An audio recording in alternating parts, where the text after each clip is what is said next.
en empleos que no sabemos en qué van a consistir. Entonces necesitamos estas políticas activas de mercado de trabajo y políticas pasivas y no tenemos.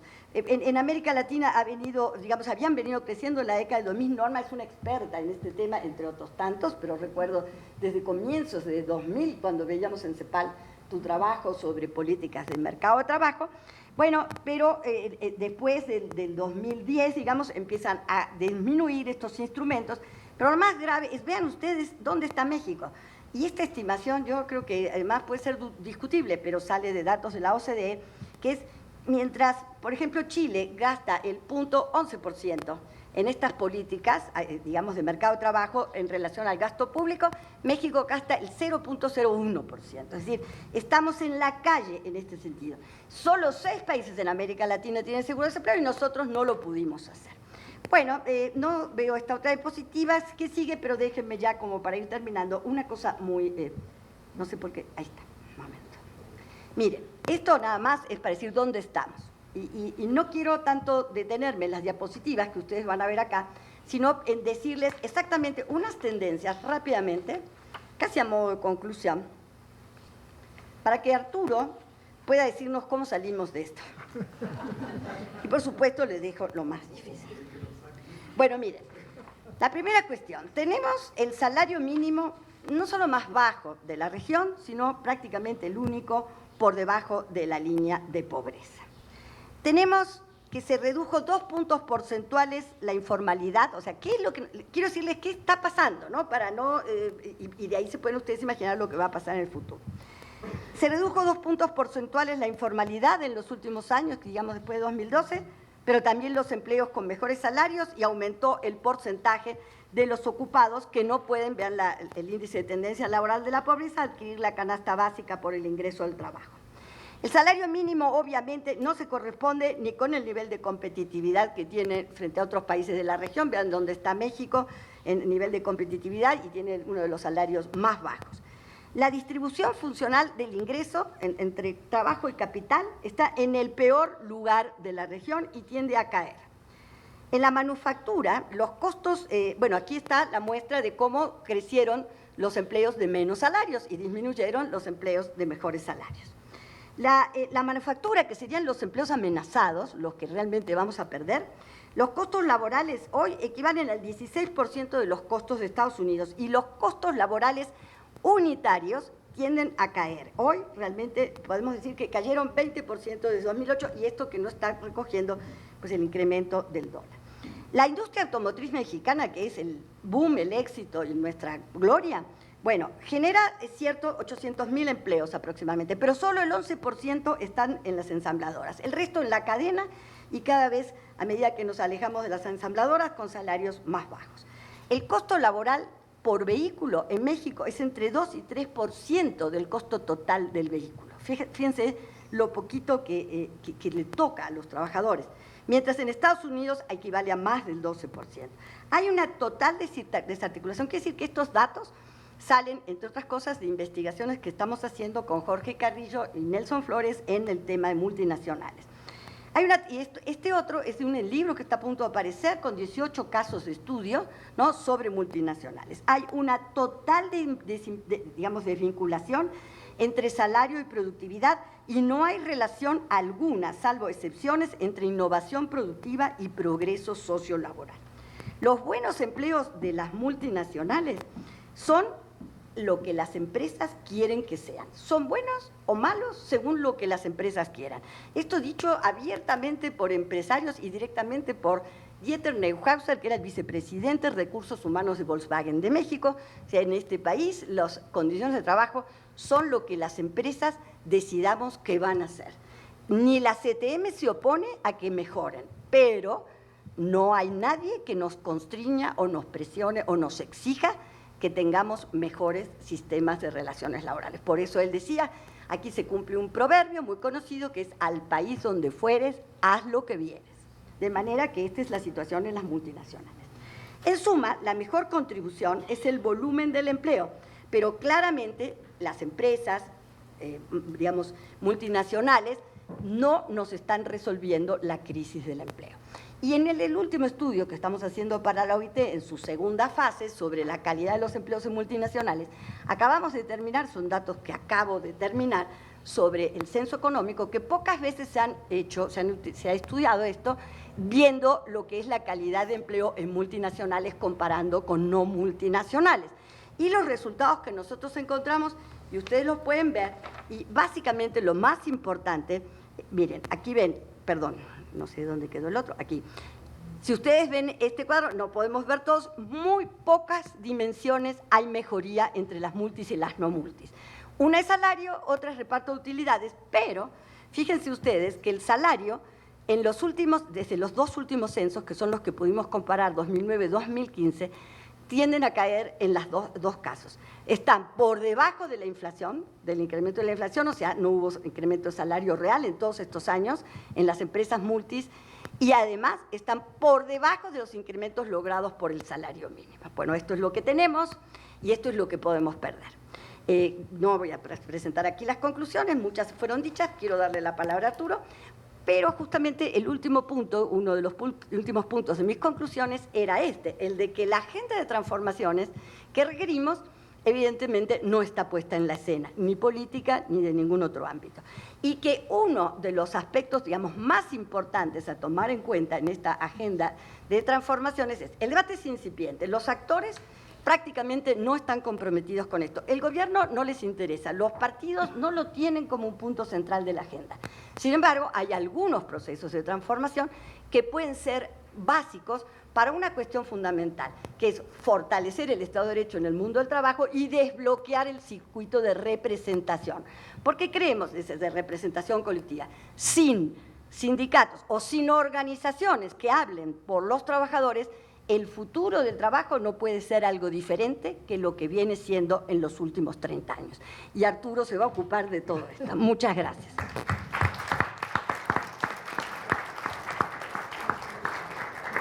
Muchísimas gracias, Graciela. Bien lo dices, necesitamos asesoría de Arturo, que durante mucho tiempo ha dado asesoría legal a organizaciones sindicales.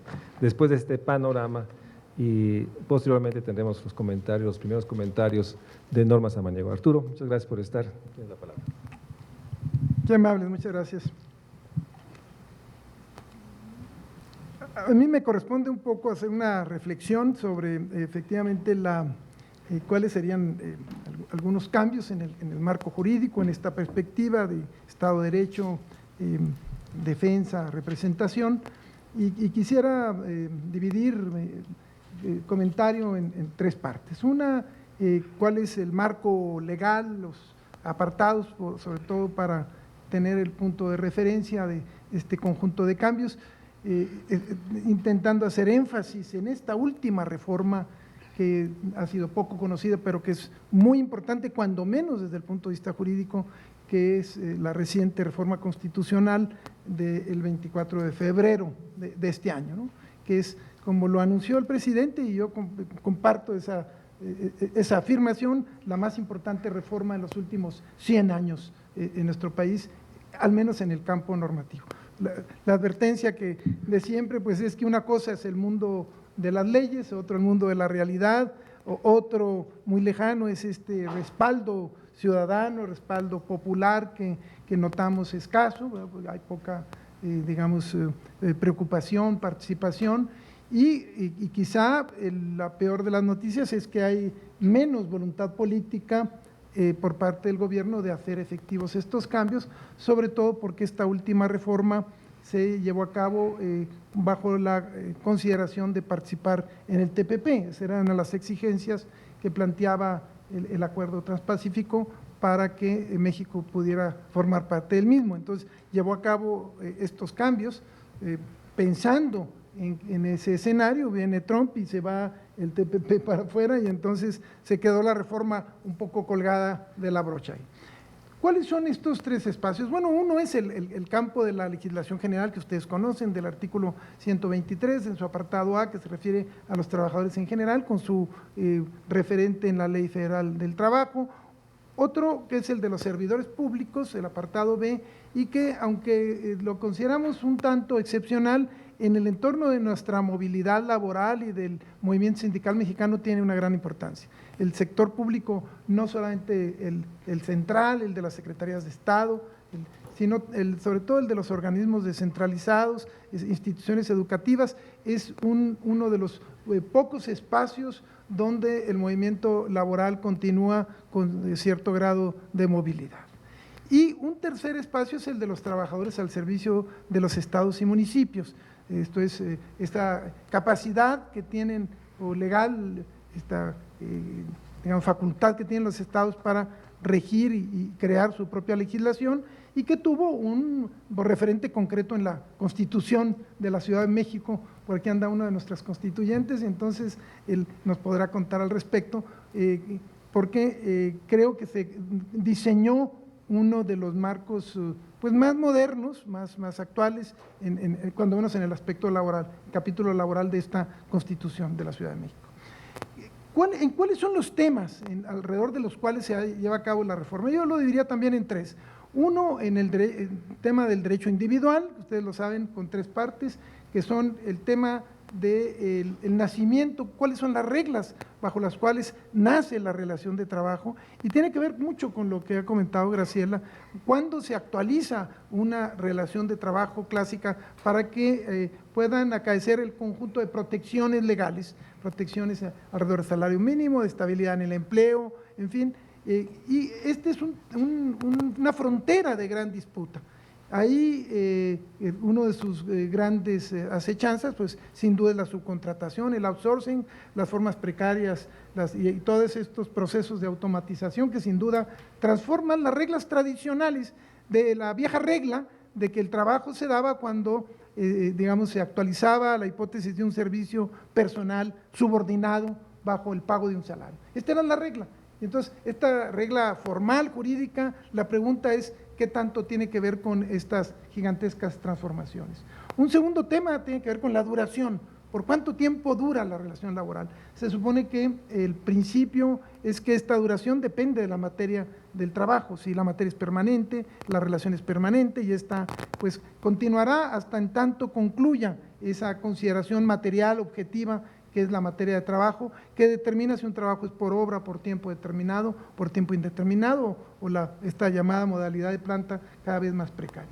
Una tercera tiene que ver con la clasificación. ¿Qué tipo de trabajadores son? Trabajadores de base, trabajadores de confianza, que aun cuando nuestra legislación parecería un tema secundario, en la práctica es muy importante, porque hoy tenemos centros laborales en los que los trabajadores de excepción se han convertido en la regla general, ¿no? Porque el INEGI, se me ocurre, por decir algo, en la que hay más de 18,000 trabajadores y son trabajadores de base menos de 1,000, ¿no? Alrededor de 800, para darnos una idea. Otro tema tiene que ver con las condiciones de trabajo, ¿no? Condiciones salariales, de jornada, en fin, que va pues creando un escenario de lo que podríamos llamar el derecho individual. Esto nos lleva de la mano al mundo colectivo, y ahí es donde estaría el centro de esta posibilidad de discusión mucho más fuerte, porque la realidad que tenemos es dramática, ustedes lo saben, una tasa de sindicalización bajísima, bueno, 12, 13% quizá. Ya es 9. Ah, es nuevo. 9. Ah, 9, uy, mejor apurémonos porque si no vamos a terminar hoy con 6, pero lo que pasa es que entiendo que depende mucho de los referentes de si se incluye o no a los trabajadores al servicio del Estado, que es un componente que modifica mucho, digamos, la apreciación, porque hay una alta tasa de sindicalización. Si tomamos como, digamos, excluimos a los trabajadores del Estado, pues obviamente la tasa baja, pero es bajísimo aún más si agregamos este dato con relación a la representación real. O sea, esto es bajo el matiz de los contratos colectivos que son auténticos, que pasan por lo que le llamamos en el medio la prueba del ácido, estos trabajadores electos legítimamente, que rinden cuentas, que consultan a sus asambleas, y nos lleva a que, bajo la consideración que algunos han señalado por los recientes estudios de que la tasa, digamos, de contratos de protección excede al 90% de los contratos, esto es que no se mueven con regularidad, nos lleva a la dramática conclusión de que alrededor de un solo trabajador de cada 100 está en un sindicato auténtico con esas características de la llamada prueba de fuego, prueba del ácido, como se le quiera llamar. Entonces, está en el mundo colectivo, en el mundo del derecho colectivo, el derecho de asociación, el derecho de contratación colectiva y el derecho de huelga. Esos son los 3 temas. Un tema adicional, sistema de justicia, esto es juntas o jueces, las juntas de conciliación y arbitraje, y yo diría que un elemento importante es la transparencia, a la que no se le ha dado la debida importancia, esto es las reglas que están presentes en la Ley General de Transparencia, que como ustedes saben ya tiene una vigencia nacional que digamos puede ser una gran oportunidad para dar luz, para conocer realmente el rostro real que vivimos en el mundo laboral, particularmente en el tema de la negociación colectiva, en el que la opacidad, ¿no?, era un elemento clave para poder mantener ese estado pues, de simulación que priva en esa institución. Ahora vayamos al último punto, el de las reformas. Ahí identificaríamos 3. Una, la que ustedes conocen como la reforma del 2012, la reforma en ese tránsito donde entra precisamente Peña Nieto y concluye el periodo anterior, ese diciembre de 2012, en el que hubo muchas expectativas, pero que finalmente concluyó en cambios muy poco sustantivos. Uno, sí, de orden práctico, importante para nosotros los que nos dedicamos a la defensa laboral, que tiene que ver con salarios caídos. Los salarios caídos en los juicios laborales prácticamente se suprimieron, o sea, se redujeron a un año de salarios caídos más el 2% sobre la base de 15 meses, una fórmula que nos lleva al 30%. O sea, si hoy se despide un trabajador, nada más tiene derecho a un año y al 30% a partir del segundo año. Esto obviamente pues cambió mucho las reglas procesales, los efectos del despido, abarató el despido, y ahora para un empresario o patrón es mucho más atractivo despedir a alguien porque su grado de riesgo es mucho más bajo. Se dio un cambio en relación a la cláusula de exclusión, que durante mucho tiempo consideramos fundamental. Se suprimió la cláusula de exclusión por separación. Alguna vez pensamos que iba a haber un gran cambio y la verdad que no pasó nada. Se suprimió, pero el poder empresarial, el poder patronal, sin duda trasciende, digamos, la influencia de esta figura de carácter sindical, y se han mantenido los mecanismos de control de manera idéntica. Es más, ni siquiera nos hemos enterado de que la cláusula de exclusión digamos, desapareció, y hoy es prácticamente libre para un trabajador estar o no estar en un sindicato. Teóricamente, si se sale del sindicato o incluso si lo expulsan, no traería como consecuencia el despido como operaba en el tiempo anterior. Hay cambios en las formas de contratación, contratos de prueba, contratos de temporada, contratos, digamos, de capacitación, tres nuevas modalidades, y, digamos, en el campo del derecho colectivo, el agregado muy marginal, pero importante, de la posibilidad o de la obligación de las elecciones bajo reglas secretas. Y digo marginal porque se sometieron a reglas complementarias, estatutarias, en fin, a pesar de que se trataba un tema esencial. Viene la reforma de 2017, y esta es la que me parece el plato fuerte, cuando menos en el terreno normativo. Se trata de una historia que, como ustedes saben, empezó en diciembre de 2015, cuando el presidente habla de la justicia cotidiana, anuncia una serie de cambios en varias ramas del derecho y convoca, pues, de una manera pues, muy discreta, casi secreta, a una comisión que trabaja en Palacio Nacional y a veces en Los Pinos, en fin, que se mueve con abogados, sobre todo de corte patronal, algunas ONGs muy cercanas al gobierno, y empiezan a diseñar un modelo de reformas laborales que finalmente en el mes de abril, siguiente, cambia, digamos, radicalmente. Estamos hablando de abril de 2016. En abril de 2016 nos presenta una reforma constitucional, pero de la noche a la mañana, totalmente inesperada, una reforma a la Ley Federal del Trabajo y una reforma al artículo 123, con 6 cambios muy importantes. Uno, la desaparición de las juntas de conciliación y arbitraje. Desaparecen las juntas y se trasladan sus funciones al Poder Judicial de orden local o Poder Judicial del orden federal, dependiendo de la competencia. Se trataba, pues, efectivamente, de una vieja reivindicación. Muchos considerábamos que si no se cambiaba este elemento, el árbitro, lo que llamábamos el árbitro confiable o el árbitro parcial, dependiendo del ángulo que lo veíamos, era muy imposible cualquier cambio. Podíamos cambiar las reglas de cómo se formaba un sindicato, de cómo se transmitía la titularidad, de cómo se resolvían los conflictos intergremiales, pero finalmente con un árbitro totalmente controlado por el Poder Ejecutivo, el tiempo se perdía en cualquier sentido. Y entonces el presidente, de una manera muy clara, dice: para poder transitar hacia un Estado de Derecho, el Poder Ejecutivo debe dejar de decidir los temas de trabajo y hay que, enviarlo, como en cualquier régimen de división de poderes, al Poder Judicial. No lo podíamos creer. Yo todavía me acuerdo que Graciela y yo nos decía: a ver, lémelo, güey. Tú lo crees y lémelo, será cierto. Bueno, pero así nos amanecimos esa mañana, pero repentino porque no tenía que ver nada con las pláticas anteriores. Nosotros habíamos tenido acceso a los documentos que habían estado trabajando las comisiones, protestamos por la secrecía, pero los mismos comisionados tampoco se enteraron.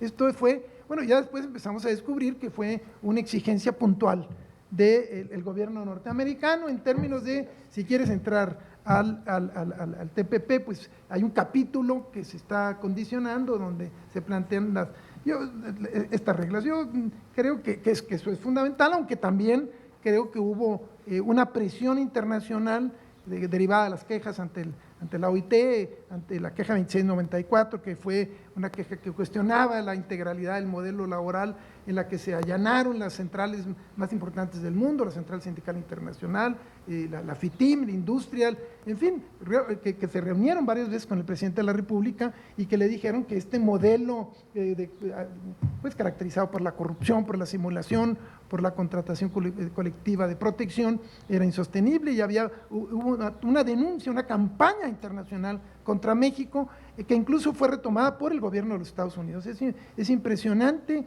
las declaraciones de la delegación norteamericana ante la OIT, donde así con toda la claridad decían: es insostenible el modelo mexicano, en fin, con todas las palabras, increíble, sobre todo proveyendo de Estados Unidos. Un segundo cambio es la creación de un organismo federal de carácter, un organismo descentralizado, nacional, que federaliza, que retoma todo lo que tiene que ver con registro de sindicatos y con el depósito de contratos colectivos. O sea, todo lo que tiene que ver con aspectos registrales se le quita a los gobernadores, algo también imposible, de imaginar, ¿no? Muchas veces estuvimos en comisiones, y a mí me tocó trabajar en una comisión nacional allá en el año 2002, la reforma laboral, y cuando tocamos el tema, porque fue el PRD en ese tiempo, habría que decirlo, quien propuso, por los que propusimos, este organismo, o sea, un organismo nacional, le llamábamos una especie de registro nacional de sindicatos y contratos colectivos, y ahora lo retoma el presidente y dice: ahí va su organismo, ¿verdad?, federal, todo lo que es registro de sindicatos y contratos colectivos se le quita a los gobernadores y queda en manos de un organismo cuyo titular va a ser nombrado en los próximos meses bajo las mismas reglas que operan con los titulares de los organismos autónomos, ¿no?, de Comisión de Derechos Humanos, autónomos constitucionales, ¿no?, en materia electoral, de transparencia, etc. En tercer lugar, se le da una gran importancia y centralidad a la conciliación, con características similares a Estados Unidos y a otros países, porque hay ciertas copias de los procesos que viven en Estados Unidos, como un tipo de conciliación obligatoria desde el punto de vista procesal.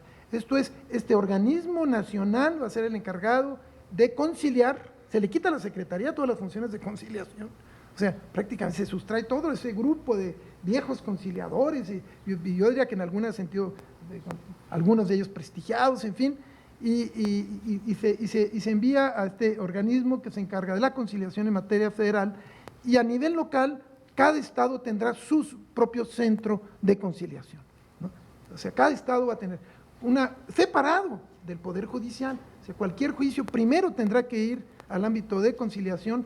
Si no se logra esa conciliación, y entonces sí van a juicio. La lógica pues norteamericana, donde el abogado es caro, ¿no? Y donde cualquiera le dice que no quieres ir a juicio y todo el mundo tiembla. Aquí no es así, porque los abogados somos muy baratos y entonces hay muchos abogados. Pero bueno, es obvio que hay otra lógica, pero es muy interesante donde se presiona hacia la conciliación y bajo esta nueva perspectiva de la mediación. La contratación colectiva, nuevas reglas de contratación colectiva. Durante muchos años planteamos que la contratación colectiva tuviera un reconocimiento constitucional que no lo tenía. En realidad, la Constitución no hablaba de los contratos colectivos, salvo una referencia marginal cuando hablaba de competencias en contratos colectivos que tenían jurisdicción en 2 o más estados de la República, pero para fines exclusivamente de competencia. Pero la negociación colectiva, siendo la madre, el corazón, ¿no? La posibilidad de que estos cambios, ¿no? en los procesos de trabajo, pues puedan de alguna manera ser motivo de reflexión y discusión en el seno de los factores de la producción, un escenario de diálogo social, en fin, esa negociación colectiva que muchos también soñamos de que sea por rama de industria y cadena productiva, como lo dice la Constitución ahora de la Ciudad de México.